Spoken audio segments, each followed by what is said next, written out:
سورۃ النساء کی آیت نمبر 149 اعوذ باللہ من الشیطان الرجیم بسم اللہ الرحمن الرحیم ان الذین یکفرون باللہ ورسلہ وَيُرِيدُونَ أَن يُفَرِّقُوا بَيْنَ اللَّهِ وَرُسُلِهِ وَيَقُولُونَ نُؤْمِنُ بِبَعْضٍ ونكفر ببعض ويريدون أن يتخذوا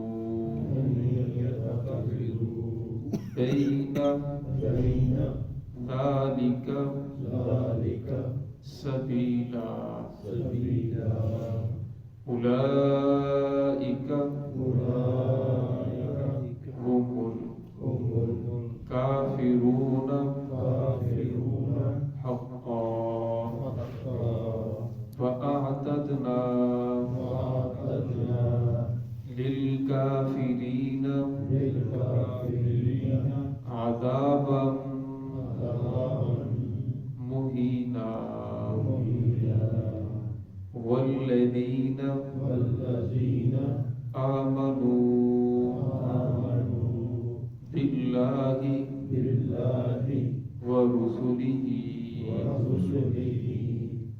ولم يفرقوا بين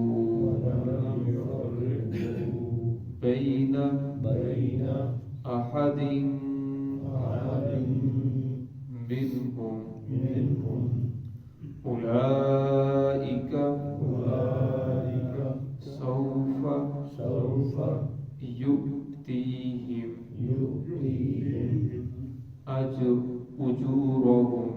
أجورهم وكان الله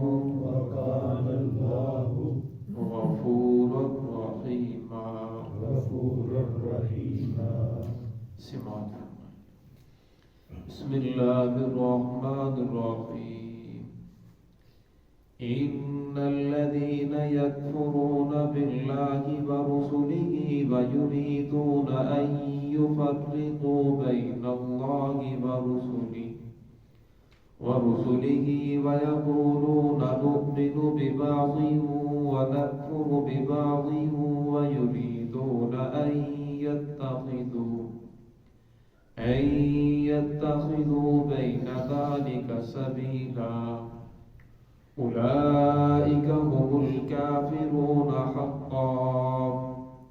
وأعتدنا للكافرين عذابا مهينا والذين آمنوا بالله ورسله ولم يفرقوا بين أحد منهم أولئك سوف يؤتيهم أجورهم وَكَانَ اللَّهُ غَفُورًا رَحِيمًا ان الذین یکفرون، بے شک وہ لوگ جو انکار کرتے ہیں باللہ اللہ رب العزت کی ذات کا، ورسلہ اور اس کے رسولوں کا، ویریدون اور وہ ارادہ کرتے ہیں، ان یفرقوا یہ وہ تفریق ڈال دیں، بین اللہ ورسلہ اللہ اور اس کے رسولوں کے درمیان، ویقولون اور وہ کہتے ہیں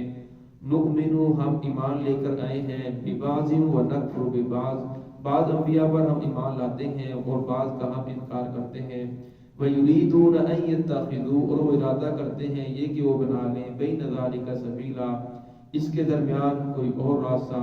اولئک هم الکافرون حقا یہی لوگ ہیں جو کافر ہیں اور حق بات یہی ہے، وَأَعْتَدْنَا لِلْكَافِرِينَ اور ہم نے تیار کر رکھا ہے کافروں کے لیے عذاب مہینہ